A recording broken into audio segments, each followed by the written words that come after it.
a iniciar la grabación y listo. Recuerden, pues, si tienen alguna pregunta, en cualquier momento me pueden interrumpir, encienden su micrófono. También puedo leer el chat, pero digamos que no voy a estar muy pendiente del chat. Entonces, idealmente, prendan el micrófono y no importa si me interrumpen, paramos y resolvemos todas las dudas. Listo. Entonces, bueno, vamos a comenzar. Me presento. Entonces, mi nombre es Romario, estoy en noveno semestre. Y pues digamos que en la facultad hago parte de algunos grupos de interés en neurociencias, en todo lo que tiene que ver con neuro, me van a encontrar por ahí, ya sea porque estén en el semillero de Sinapsis, porque hagan parte o vayan y visiten el neurobanco del grupo de neurociencias de Antioquia, o vayan a las sesiones que tenemos cada 15 días, los viernes a las 4 de la tarde, allá en la facultad, del grupo de interés en neurociencias para estudiantes de medicina. Para todos esos grupos, digamos que están invitados por si les interesa y les gusta todo este tema de neuro, allá van a conocer personas que son expertas, profesores y pues otros de sus compañeros que pues digamos nos gusta todo este tema. Bueno, listo, vamos a comenzar. Y lo primero que vamos a decir es que el nervio trigémino, como ustedes muy bien saben, hace parte pues, del grupo de lo que conocemos como los pares craneales. Em, Son 12 y digamos el nervio trigémino ocupa el puesto número 5 que también pues se le conoce como el quinto par craneal. Y digamos que dentro de todos los nervios craneales tiene una característica particular y es que tiene un componente sensitivo, pero también tiene un componente motor. Y se ubica pues a nivel de la base del cráneo, se puede ver. Recordemos entonces que todos los nervios craneales o los pares craneales tienen un origen real, que es, digamos, el lugar preciso donde se encuentran en la anatomía interna del tallo cerebral, pero también tienen un origen aparente, que es el lugar por donde emerge la raíz nerviosa de ese nervio, y no siempre el origen real se corresponde con el origen aparente, ¿cierto? Em, digamos que los nervios o todos los pares craneales tienen unos núcleos que están a nivel del tallo cerebral en sus diferentes porciones, pero a diferencia de la mayoría, el nervio trigémino tiene un núcleo un poco particular, es un núcleo que no es redondo, que no tiene una forma de cubo ni de esfera, sino más bien parece como, no sé, tiene una forma muy longitudinal, que parece una varita, parece como un ganchito que está distribuido por todo el tallo cerebral. Entonces, así vamos a entender ahorita que yo les empiezo a hablar de la porción mesencefálica del trigémino, de la porción pontina del trigémino o la porción espinal o del bulbo raquídeo del trigémino, porque el nervio trigémino tiene un núcleo muy largo que se extiende por todo el tallo cerebral. Ya se los voy a mostrar en un esquema un poco más didáctico. Y recuerden pues que lo que les acabo de decir, que es un nervio que tiene un componente sensitivo, pero que también tiene un componente motor. Listo. Entonces, acá estamos viendo lo que les acabo de mencionar. Esperen un momento. Mientras llegó la compañera, me acabo de acordar que les tengo que pedir un favor. Les voy a poner acá en el chat un link para que por favor me llenen la asistencia. Entonces ahí creo que ya se los mandé. Listo. Entonces entren en ese link porfa y me ponen la asistencia para que quede registrada la tutoría. Bueno, listo. Entonces, continuando, tenemos acá una visión interna de cómo se ve el tallo cerebral dentro, el nervio trigémino dentro del tallo cerebral. Las fibras que están en color azul hacen referencia a las fibras que son sensitivas y lo que está en rojo hace referencia a las fibras que son motoras. Acá estamos viendo la totalidad de los núcleos, de los pares craneales que tiene el tallo cerebral. Pero vean que este núcleo larguísimo que estoy señalando, vamos a activar acá el puntero. Este núcleo largo que estoy señalando es el núcleo del nervio trigémino. Vean que a diferencia de todos, se extiende desde la parte más superior hasta la parte más inferior y emerge a nivel del puente. Específicamente, por si, digamos, es una pregunta de un examen, emerge por la cara anterolateral del puente, o sí, de la porción del puente. Listo. Y listo. Desde la vista aparente, la estamos viendo acá en la imagen de la derecha, el nervio trigémino siempre tiene dos ramas, una gruesa y una delgada. La gruesa siempre va a ser la sensitiva, porque ahora les voy a explicar que la rama sensitiva tiene un montón de neuronas, a diferencia de la rama motora, que hace parte de una que va, digamos, acompañando a una de las ramas de la porción sensitiva del trigémino. Em, entonces recordemos que el nervio trigémino se ubica en la base del cerebro, que dentro del cráneo en sí se va a ubicar dentro de una cavidad que conocemos como cavidad trigeminal. Hay autores o hay libros en donde esa cavidad tiene el nombre de cavidad de Meckel, pero pues si se lo encuentran por ahí, ya sepan que hay una impresión digital, pues no digital, pero sí que el nervio trigémino hace una presión sobre la base del cráneo que deja ahí su huella. Acá lo estamos viendo. Acá tenemos el ganglio del trigémino con sus diferentes ramas, que son tres principalmente. Acá lo tenemos en otra vista un poco más esquemática. Tenemos una rama que va para la mandíbula, una rama que va a ir para la porción del maxilar, ¿cierto? Y una rama que va a ir por la porción de la órbita y que va a subir por toda la frente hasta la porción más superior del cráneo, ¿listo? Listo. Por acá, ¿qué más podemos decir? Que recordemos que la impresión esta del nervio trigémino se va a apoyar en esa porción petrosa del hueso temporal. Entonces, en esta vista de base de cráneo, recuerden que la base de cráneo la podemos dividir en tres zonas. Una fosa anterior, que es esta que está acá adelante, que está dividida por las alas del esfenoide, ¿sí o qué? Acá las estamos señalando. Tenemos acá una fosa media, que acá es donde se encuentran, digamos, los lóbulos temporales, ¿cierto? Acá también se ubica toda la parte del seno petroso, ¿sí o qué? Y la porción, pues, de la hipófisis y donde se ubicaría lo que es el quiasma óptico. Vean que el nervio trigémino se, digamos, establece dentro de lo que se conoce como la fosa cerebral media. Y tenemos una fosa cerebral posterior que acá va a ir todo lo que corresponde al cerebelo, a la porción occipital del cerebro, ¿cierto? Y bueno, listo. Acá observamos las relaciones anatómicas que podemos eh, tener cuando vayamos a ver el nervio trigémino. ¿Qué estructuras están cerca del trigémino para yo, digamos, ubicarme en el espacio, digamos, de las fosas cerebrales? Entonces, miren, lo que estamos viendo acá es básicamente los músculos de la órbita. Y acá estamos viendo el nervio trigémino que está posterior a los músculos de la órbita. Acá tenemos la glándula hipófisis y lo que es el quiasma óptico, que en relación con el trigémino podemos concluir que el nervio trigémino está lateral a esas estructuras, a la hipófisis y al quiasma óptico. ¿Sí o qué?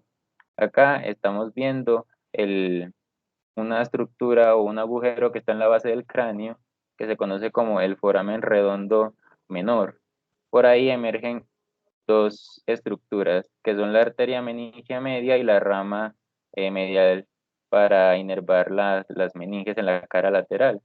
Y esas estructuras están lateral al nervio trigémino y del modo inverso podemos decir que el ganglio trigémino está medial a el foramen redondo menor.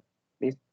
Acá vemos la relación que tiene el nervio trigémino, acá está en blanco, con las diferentes estructuras vasculonerviosas. Acá estamos viendo lo que es la carótida interna. Vean que la carótida interna va por fuera o va lateral al nervio trigémino, a ese ganglio.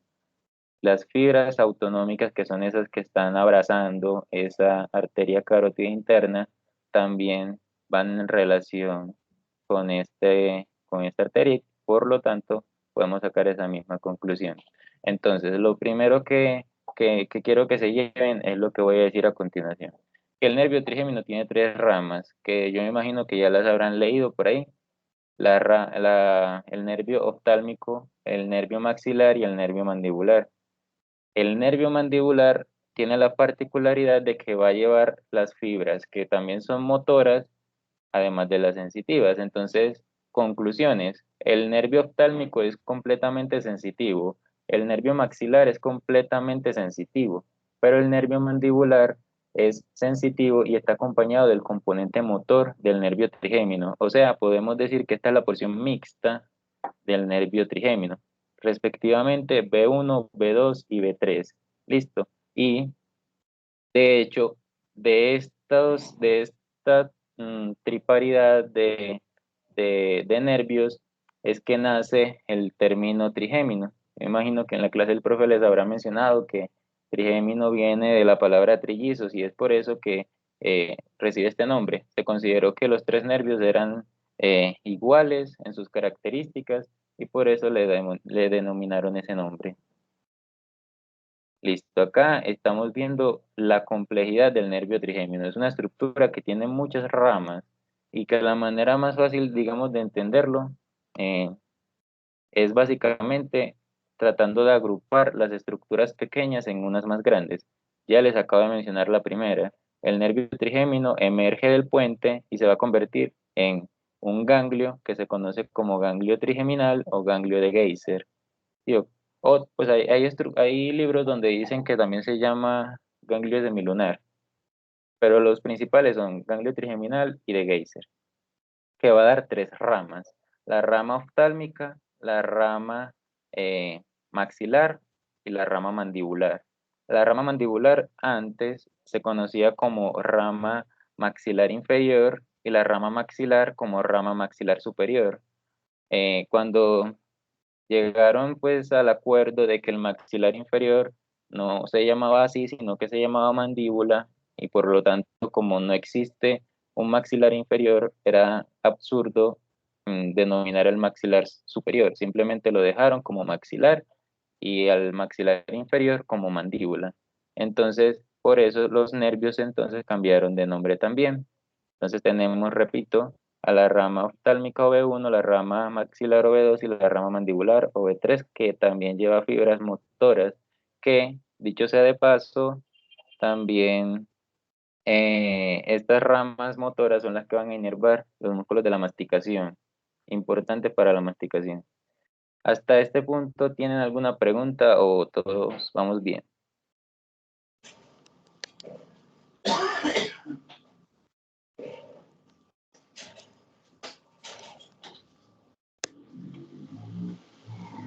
¿Sí? Todo Listo. Entonces continuemos.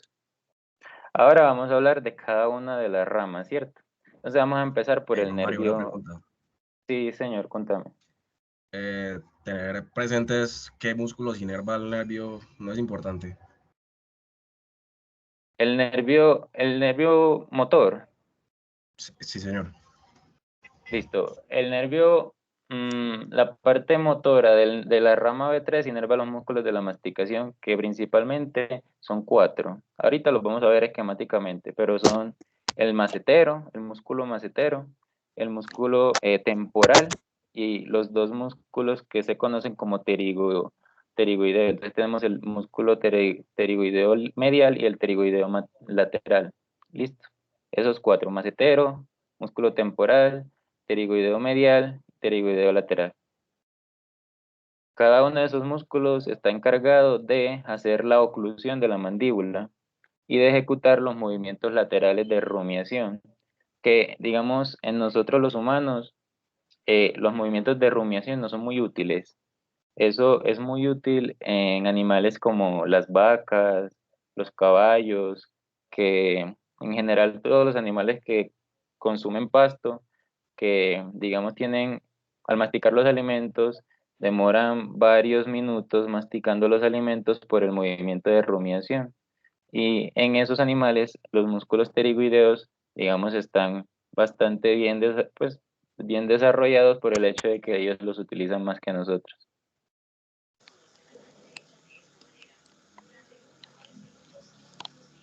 Sí, sí es clara la respuesta. Sí, gracias. Listo.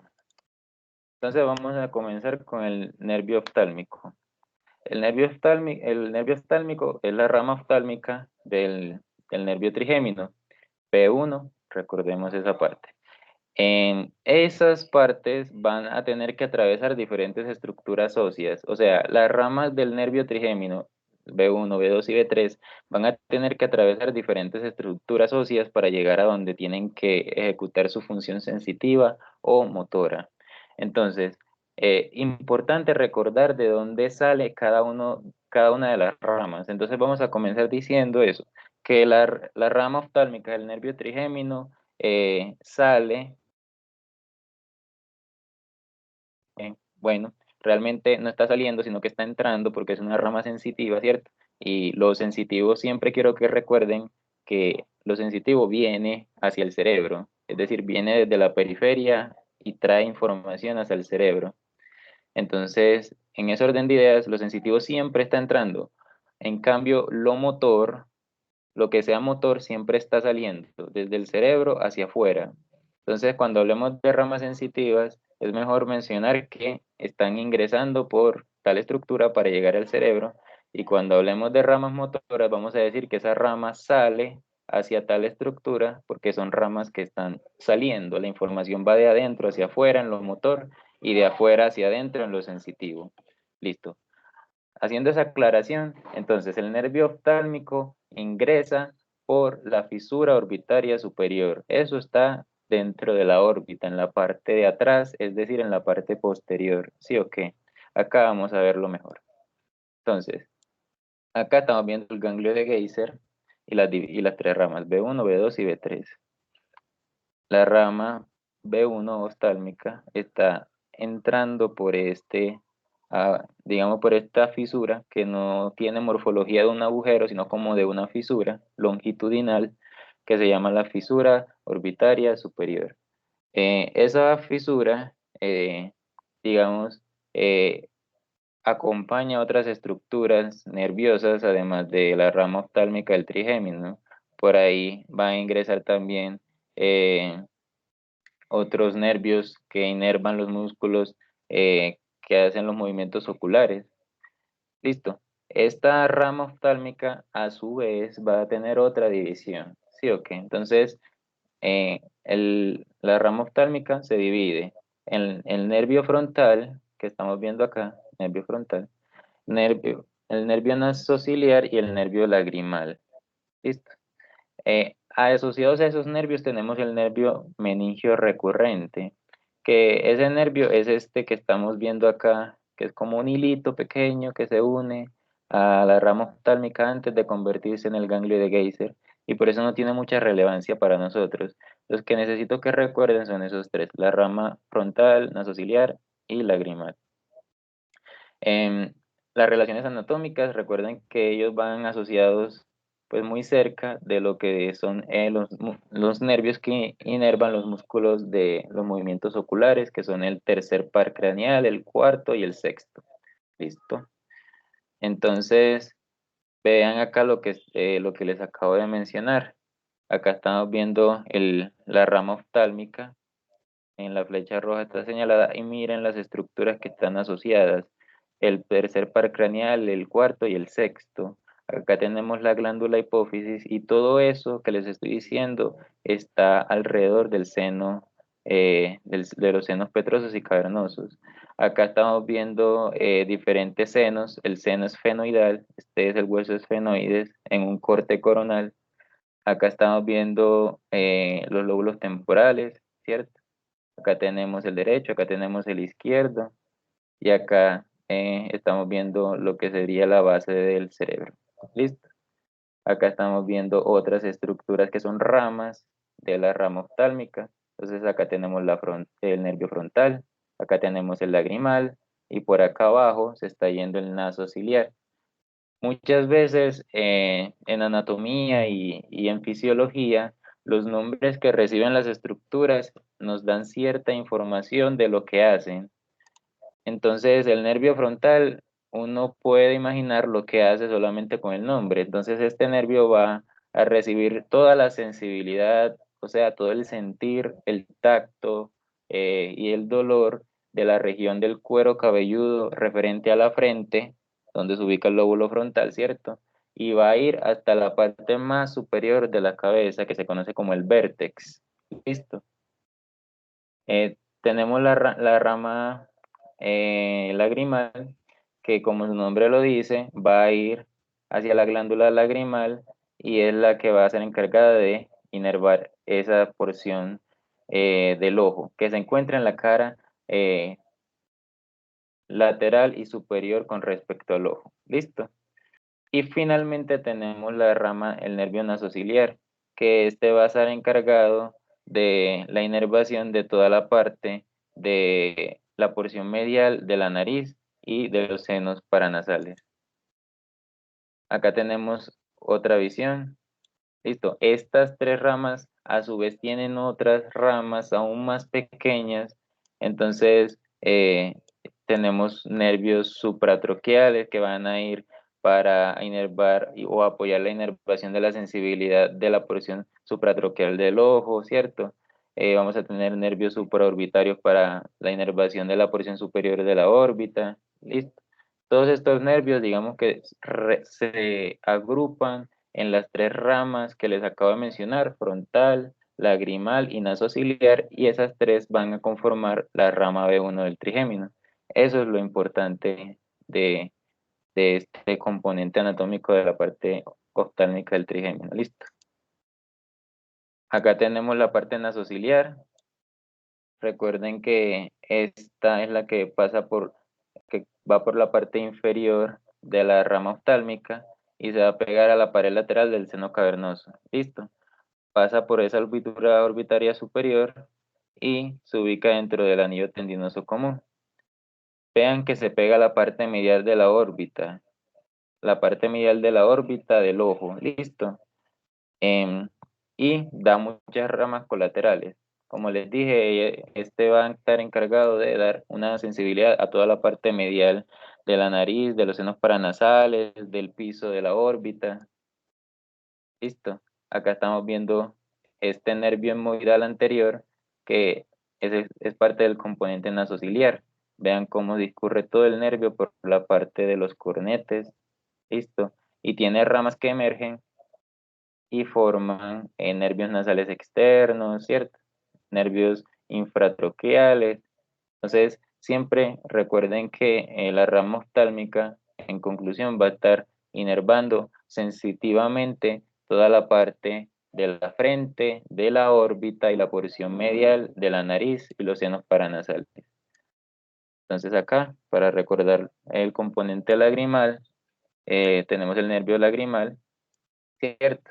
Em, y va a discurrir por la pared de la órbita también. Va a estar en relación con los músculos que mueven el ojo y los nervios que mueven esos músculos, el tercero, el cuarto y el sexto. Listo. Entonces, acá tienen un esquema que yo les voy a compartir las diapositivas, donde se ve, digamos, toda la subdivisión que tiene la rama oftálmica del trigémino. Entonces, tenemos ese ramo meningio recurrente. Recuerden que eso aparece justo cuando nace la rama oftálmica, entonces es poco relevante para la clasificación que hacemos, pero estos son los que se importan, el nervio frontal, el nervio nasociliar y el lagrimal. Del frontal, recordar siempre la porción supraorbitaria y supratroqueal, encargada de la porción de la órbita y la parte medial de la nariz, ¿cierto? Tenemos la rama nasociliar, aquí recuerden todas estas estructuras, los nervios hemoidales, infratroqueales, y lo referente al ganglio ciliar, ¿cierto? Y finalmente la porción lagrimal, que digamos va a ser sinapsis, eso se los comento ahorita que hablemos de la porción maxilar, con un nervio que se llama el nervio cigomático. Bueno, vamos a pasar a la porción del nervio maxilar, o sea, B2. Este nervio va a entrar, ¿cierto? por el foramen redondo mayor. ¿Listo? Si hay un foramen redondo mayor es porque existe un foramen redondo menor. El foramen redondo menor es el encargado de recibir tanto la arteria meningia media como las ramas sensitivas de la arteria meningia media. ¿Listo? Entonces, para que lo tengan en cuenta, porque un error muy común es que uno piensa que si B2 está relacionado con el foramen redondo mayor, entonces B3 está relacionado con el foramen redondo menor y eso es incorrecto. ¿Listo? Para tenerlo muy en cuenta. Entonces, es un nervio completamente sensitivo, sale, pues no sale, perdón, entra por el foramen redondo mayor del hueso esfenoides. Eso está pues cubierto por todo el componente de las meninges y llega hacia una estructura que es, digamos, una estructura hueca o un seno que se conoce como la fosa pterigopalatina. Pterigopalatina, ese nombre viene de que la fosa está entre el esfenoides y el esfenoide, digamos, el nombre de esfenoide tiene todo que ver con el componente de la mariposa, que me imagino que les habrán comentado, y cuando se utilizan palabras compuestas nos referimos a esfenoide con ese prefijo, pterigo.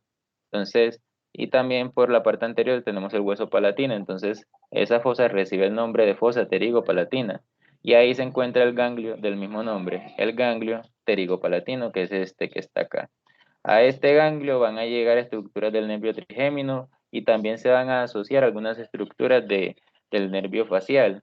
Pero digamos, ese no es el tema de esta tutoría, entonces necesito solamente que recuerden que ese nervio maxilar forma a nivel de la fosa pterigopalatina un ganglio que se llama el ganglio pterigopalatino. Listo, entonces ese nervio maxilar va a seguir, digamos, discurriendo hasta que va a atravesar una fisura orbitaria inferior. Si hay una fisura orbitaria superior es porque existe una fisura orbitaria inferior. Luego va a atravesar todo el piso de la órbita y va a salir hacia la cara, hacia la porción de la cara, por el surco infraorbitario. ¿Listo? Y ahí, digamos, tiene todo el componente nervioso superficial, ¿listo? En el agujero supraorbitario. Este nervio maxilar tiene diferentes ramas. Tiene ramas cigomáticas, que entonces vamos a denominar como el nervio cigomático, ¿cierto? Tiene una rama infraorbitaria, que es todo lo que tiene que ver con la parte frontal del nervio maxilar, ¿cierto? Tiene ramas alveolares inferiores, ¿cierto?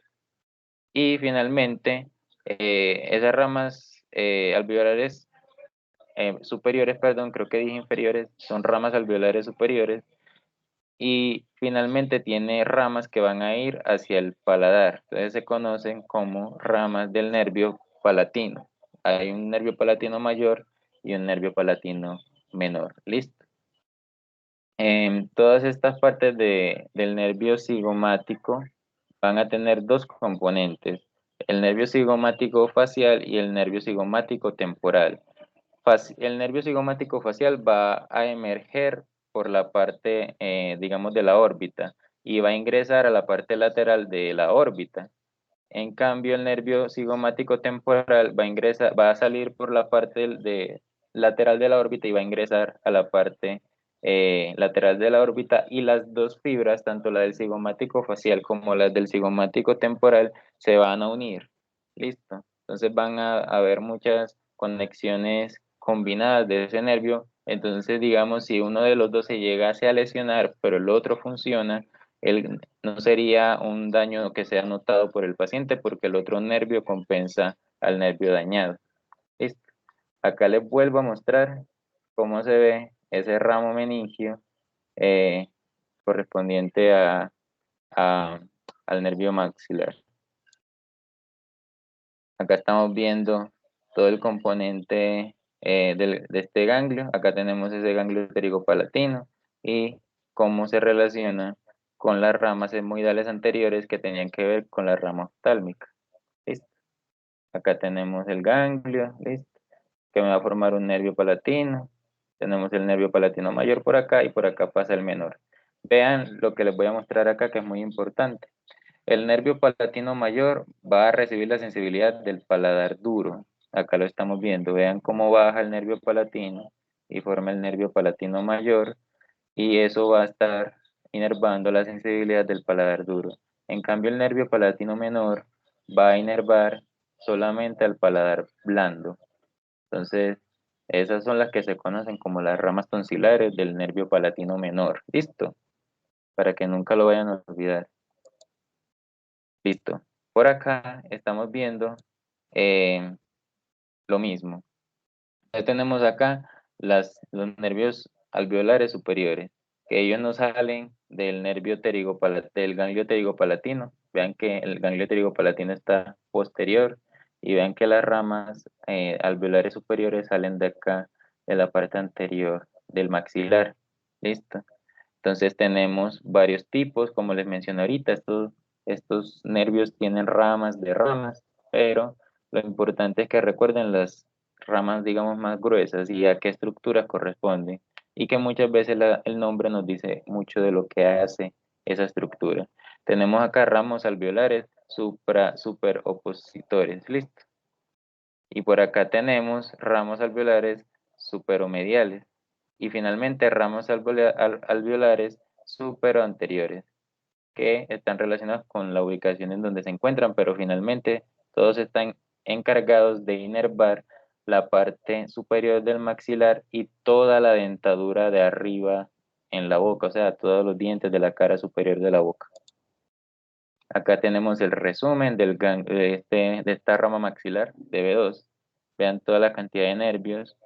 Importante recordar 4 principalmente: el nervio cigomático y el componente cigomático facial y cigomático temporal, el nervio infraorbitario, listo, que es el que emerge por el agujero infraorbitario, los nervios palatino mayor y palatino menor, que vienen del ganglio pterigopalatino, y finalmente todo el componente de los nervios alveolares superiores. Finalmente vamos a hablar del nervio mandibular.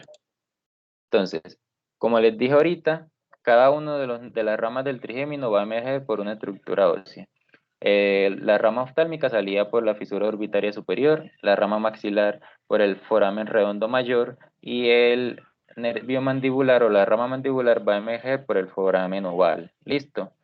Eh, Todas las ramas del nervio mandibular van a nacer luego de que él pasa por el agujero oval, por el foramen oval, diferente a sus hermanos, a sus primos. La rama oftálmica y la rama maxilar, ellos antes de emerger por la estructura ósea, ellos ya se estaban dividiendo en ramas para inervar estructuras internas de la cara y del ojo y de la parte pues de los senos paranasales. A diferencia de la rama mandibular, ella primero sale por el foramen y luego se empieza a dividir en ramas. ¿Listo? Entonces, recuerden que es la más inferior, la más gruesa de las tres. Es una rama mixta porque tiene un componente sensitivo, pero al mismo tiempo tiene un componente motor. Nace por debajo del lóbulo temporal. Listo, entonces cuando vayan a mirar eso de las relaciones anatómicas, recuerden que la rama mandibular está muy cerca del lóbulo temporal. Atraviesa el foramen oval, sus ramas son exocraniales. Eso es lo que quise decir ahorita, con que las ramas de este nervio aparecen luego de que atraviesa el hueso. Listo. Eh, y se encuentra pues en esa fosa que conocemos como infratemporal, porque está debajo del hueso temporal. Y ahí, digamos, hay otras relaciones anatómicas como con respecto a los músculos pterigoideo medial y lateral, que hacen parte de esos músculos de la masticación de los que yo les hablé ahorita hace un momento. Entonces, tiene dos troncos que podemos observar acá, uno que está anterior y el otro que está posterior. Listo. Entonces, acá estamos viendo sus principales divisiones luego de atravesar el hueso. Hay una rama que va directamente para las meninges, hay otras ramas que van hacia los músculos de la masticación, y hay otras ramas que van a ir a apoyar toda la sensibilidad de la mandíbula y van a apoyar algunos componentes de la sensibilidad en el componente auditivo, que vamos a hablar a continuación. Entonces, acá les estoy mostrando todo el componente motor del nervio trigémino, que básicamente es igual a decir el componente motor de la rama B3, porque es la única rama que es mixta. Entonces, vean que hay nervios temporales profundos, anteriores y posteriores. ¿Para quién? Para el nervio temporal. Véanlo acá como está gigante. Les propongo que hagan un ejercicio. Tóquense en toda la parte que uno llama vulgarmente como la sien, ¿cierto? Y muerdan muy fuerte para que sientan cómo se contrae el músculo temporal cuando ustedes muerden. Digamos que es un músculo muy poderoso, o sea, de los músculos masticatorios es quizás uno de los más poderosos o de los que más tiene fuerza al momento de realizar la oclusión de la mandíbula. Tenemos el músculo macetero, que también tiene una fuerza impresionante, listo. Y finalmente tenemos los músculos pterigoideos, que son el lateral y el medial, listo. Acá tenemos las ramas auxiliares sensitivas del nervio de la rama mandibular. Tenemos una rama auriculotemporal que esta básicamente me va a dar la sensibilidad de todo el cuero cabelludo, o sea, de toda la parte, sí, del cuero cabelludo. Entonces los hombres cuando van a la peluquería y digamos pasan toda nos empiezan a cortar el pelo, todo lo que sentimos en ese momento transcurre a través del nervio auriculotemporal. Listo. Tiene un montón de ramas que no pretendo que se las aprendan, pero que sepan que existen y que vean que tienen relaciones anatómicas unas y las otras. Tenemos un nervio lingual que también es sensitivo, eh, y vean que recibe el componente de las cuerdas del tímpano, pero también ese nervio lingual va a recibir la sensibilidad tanto de la mandíbula como de las encías de la parte inferior de la boca y recuerden que la sensibilidad de la lengua tiene el trigémino es un gran protagonista en la sensibilidad de la lengua. 2/3 anteriores de la lengua son responsabilidad de la sensibilidad somática del nervio trigémino. Eso no se les puede olvidar jamás. Y finalmente tenemos el nervio alveolar inferior, que digamos pasa por todo el canal interno de la mandíbula y emerge por el agujero mentoniano para formar el nervio mentoniano. Listo. Em, no les mencioné ahorita que existía un nervio bucal, pero sepan que existe, va a inervar toda la parte de la sensibilidad de los músculos de las mejillas. Entonces, para que ustedes tengan la sensibilidad interna de las mejillas a la hora de comer, ¿cierto? A la hora de inflar sus cachetes, por ejemplo. Y acá vemos el esquema final de cómo se divide el nervio mandibular. Importante. Entonces, 4 ramas importantes: la rama bucal, la cara interna de las mejillas, el nervio lingual, que va a estar encargado de toda la parte de la sensibilidad de los 2/3 anteriores de la lengua, de las encías, de la mandíbula, el nervio alveolar inferior, que va a ser el encargado de recibir el nervio mentoniano, que es el que inerva toda la parte del mentón, y la porción auriculotemporal, perdón, que es la que se encarga de la sensibilidad del cuero cabelludo. Acá estamos viendo el resumen de todo lo que les acabo de decir. Vean el montón de nombres que uno, digamos, que tiene que aprender a relacionar. Mi sugerencia es que no traten de aprenderse los nombres como tal, sino de ser conscientes de que todos los nombres que ven ahí hacen parte de ramas que son más gruesas, más grandes, y que todas van a confluir al ganglio de Geyser, y que de ahí es el punto de partida. Siempre vamos a tener que llegar al ganglio de Geyser. Cuando vayamos de afuera hacia adentro en lo sensitivo, o cuando vayamos de adentro hacia afuera en lo motor. El nervio trigémino, cuando ustedes inicien sus prácticas clínicas, van a ver que hay formas de evaluarlo. Uno lo que naturalmente le dice a los pacientes es que cierren los ojos y los empezamos a tocar en la porción de la frente con la yema de los dedos y les preguntamos: señor, ¿usted siente igual de ambos lados? El señor le va a decir sí o no. Entonces le tocamos luego las mejillas, siempre comparamos un lado con el otro y finalmente en la porción de la mandíbula. Listo.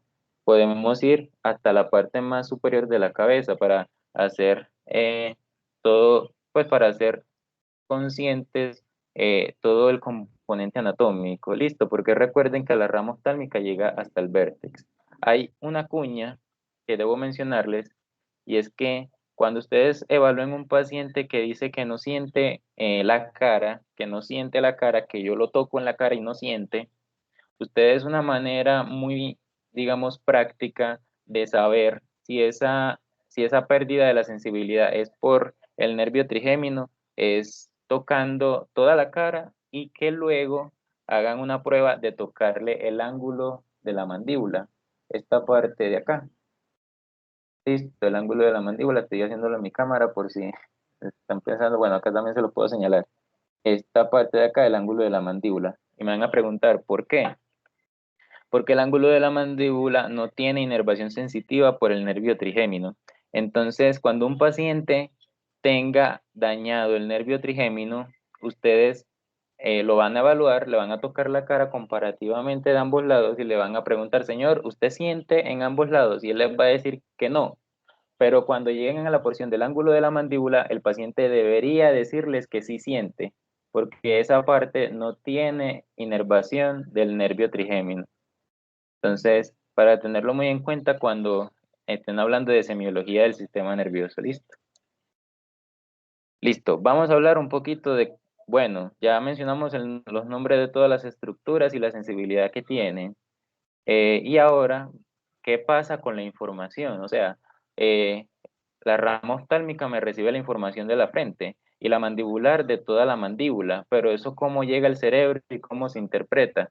Listo. Vamos a hablar ahora de todo lo que corresponde a la parte interna. Vean lo que les estoy mostrando acá, la sensibilidad de la rama oftálmica del nervio trigémino. Entonces vamos a hacer un recorrido desde afuera hacia adentro, de todas las cosas que suceden cuando ustedes tocan a una persona en la frente. Digamos que tocaron a alguien en la frente, ¿cierto? Y entonces esa información la va a recibir una neurona, un axón de una neurona que es sensitiva, o sea, una neurona bipolar. ¿Listo? Esa neurona bipolar recibe la información y hace todo el recorrido que estoy haciendo con el láser, ingresa al ganglio de Geyser donde están los cuerpos de la neurona, ¿listo? Y ingresa al tallo cerebral por la porción del puente. Ahí esa primera neurona ahí termina, porque esa primera neurona le va a dar esa información, se la va a pasar a una segunda neurona, que vamos a llamar neurona de segundo orden. Esa neurona, esa segunda neurona va a tomar la información y se va a cambiar de lado. O sea, si la información que venía era de la frente izquierda, del lado izquierdo de la frente, cuando llegue al tallo cerebral, la neurona de segundo orden va a cambiar de lado, la va a pasar para el lado derecho. ¿Listo? Y cuando pase al lado derecho, ella va a subir, acá lo estamos señalando con el láser, hacia el tálamo.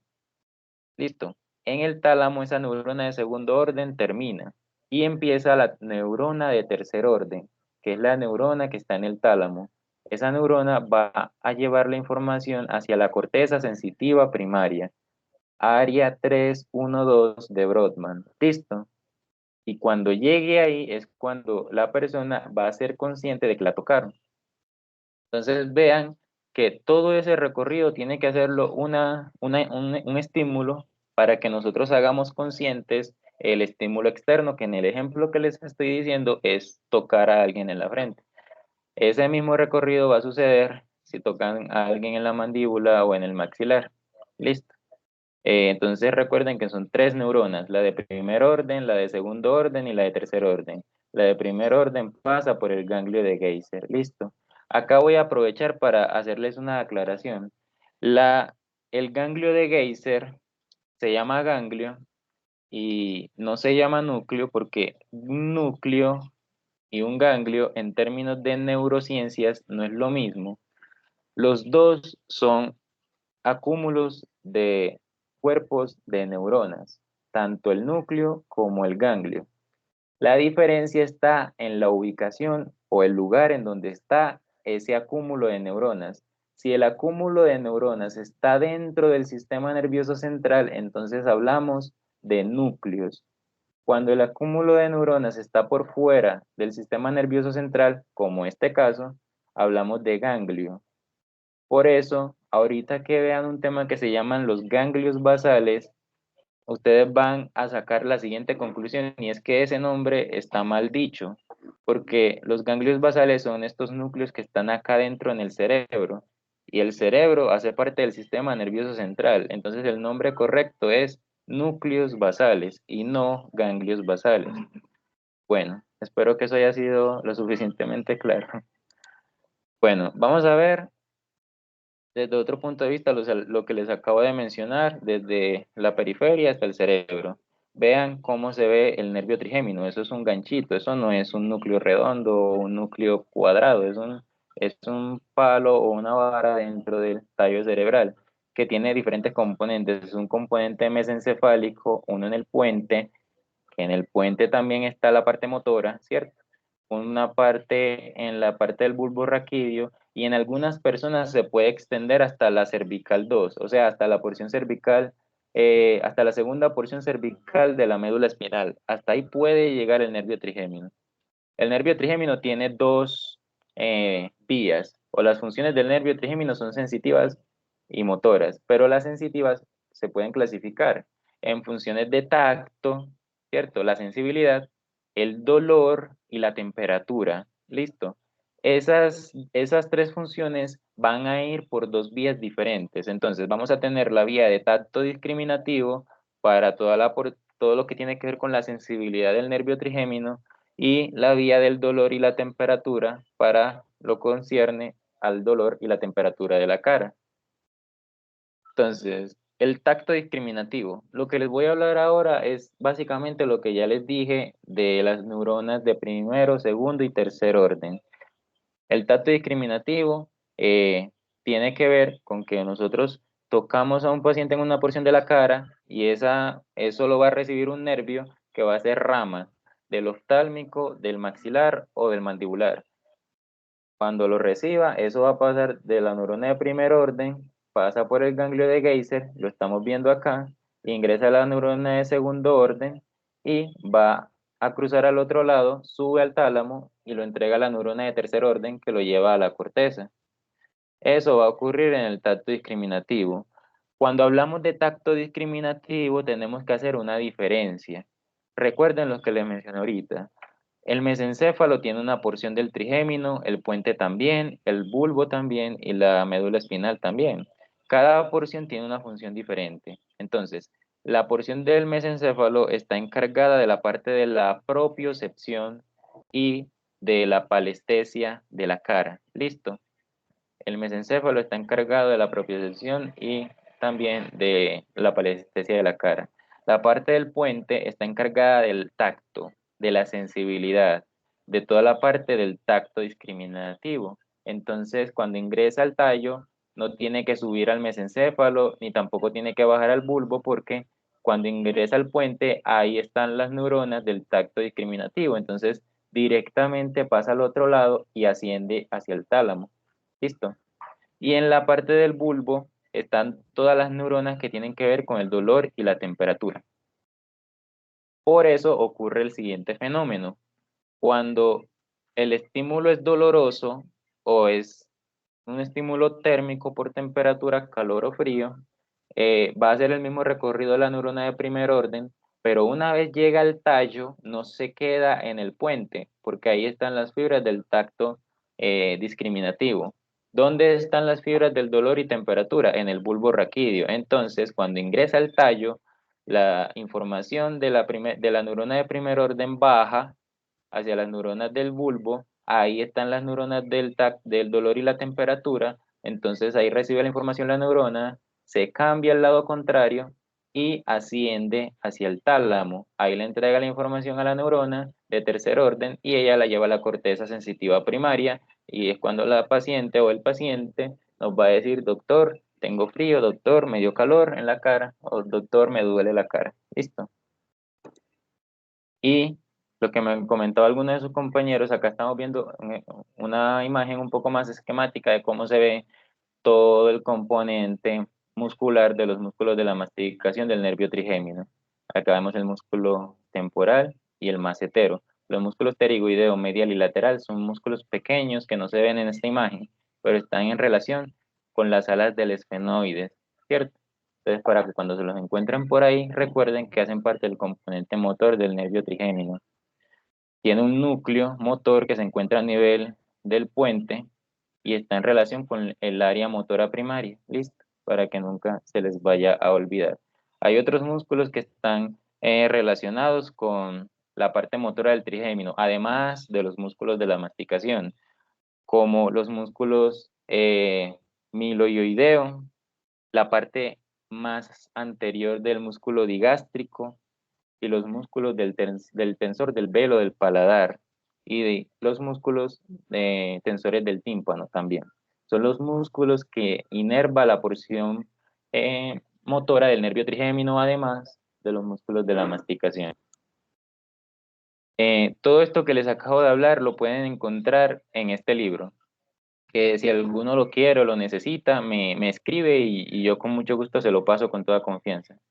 Y las imágenes pues las tomamos del libro de Netter, que me imagino pues que han revisado muchísimo. Y listo muchachos, si no tienen preguntas, eso sería todo por hoy. Entonces, les doy espacio para que hagan sus preguntas. Por acá les dejo el link de la asistencia para los que fueron ingresando y vayan colocando su asistencia, por favor. Entonces, listo. Quedo atento a sus preguntas. O si quieren que repita algo que no les quedó claro, también. Hola, qué pena. Sí, ¿me podrías por favor repetir cuáles son las ramas importantes de la división maxilar, por favor? Listo. De la división maxilar siempre es importante recordar el nervio cigomático, ¿cierto? Que el cigomático tiene dos ramas a su vez, que son la cigomático facial y la cigomático temporal. La segunda rama importante de recordar es la del nervio infraorbitario. Luego tenemos la rama de los nervios alveolares superiores. Esos son los que inervan toda la dentadura superior. Y finalmente los nervios del ganglio pterigopalatino, que son los nervio palatino mayor para el paladar duro y el nervio palatino menor para el paladar blando. ¿Listo?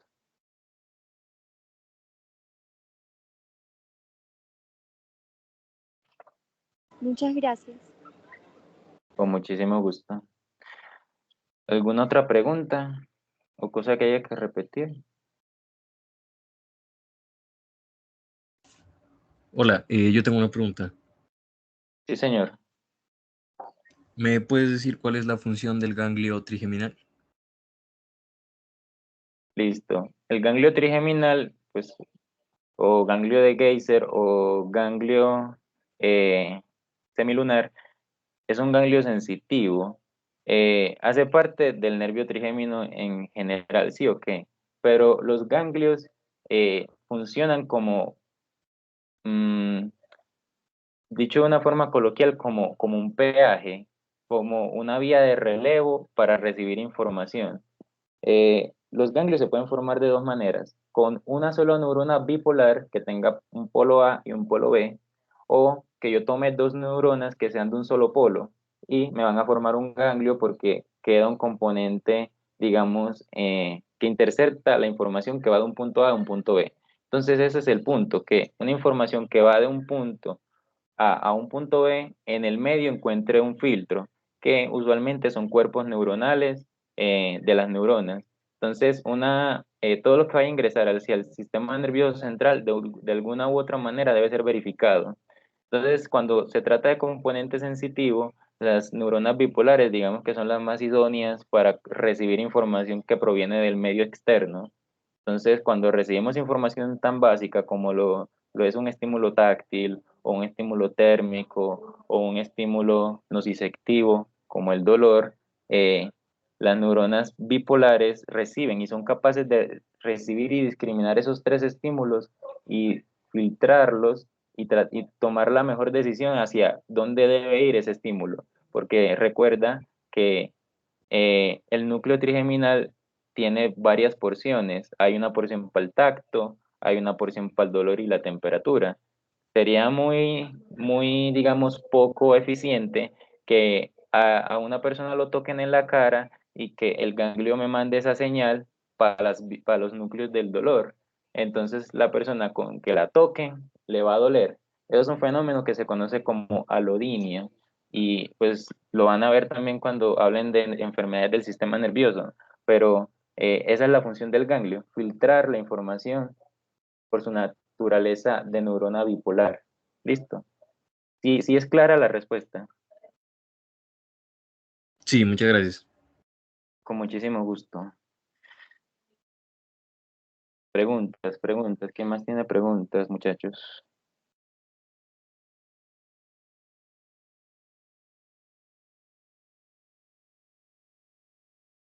¿Les quedó todo claro?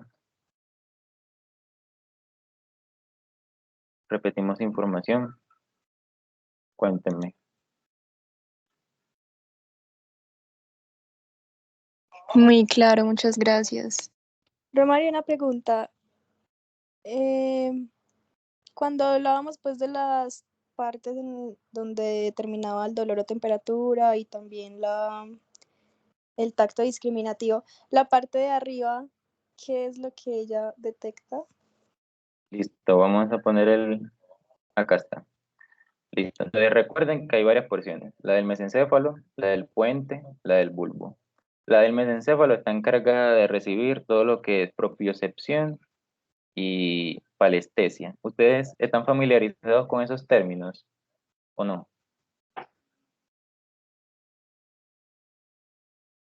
Sí. Ah, bueno, listo. Si algún término es raro, me dicen y yo trato como de explicar qué significa. Entonces, la porción mesencefálica está encargada de todo lo que tiene que ver con la propiocepción de la cara y la palestesia. La porción del puente, tacto, sensibilidad somática, tacto discriminativo. Y la porción del bulbo está encargada de dolor y temperatura.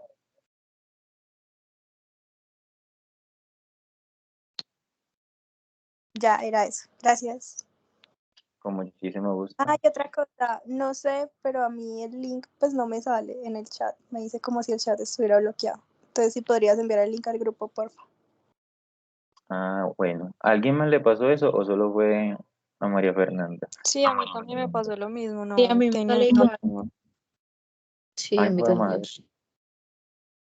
Entonces vamos a hacer una cosa, no me vayan a dejar sin la asistencia, por favor, que me matan. Entonces, les voy a mandar el link, lo voy a verificar, lo voy a mandar por el grupo de WhatsApp para que por favor llenen la asistencia, gracias. Entonces, yo creo que También sería nos todo. podría enviar las diapositivas. Sí, claro. Y las diapositivas se Listo. las envío. Gracias. Hasta luego. Listo, muchachos, que les vaya muy bien. Gracias. Ahorita la mail le tengo que escribir para cuadrar la otra tutoría de tálamo y hipotálamo. Entonces, ahorita les escribo. Listo, muchas gracias. Chao. Que les vaya muy bien.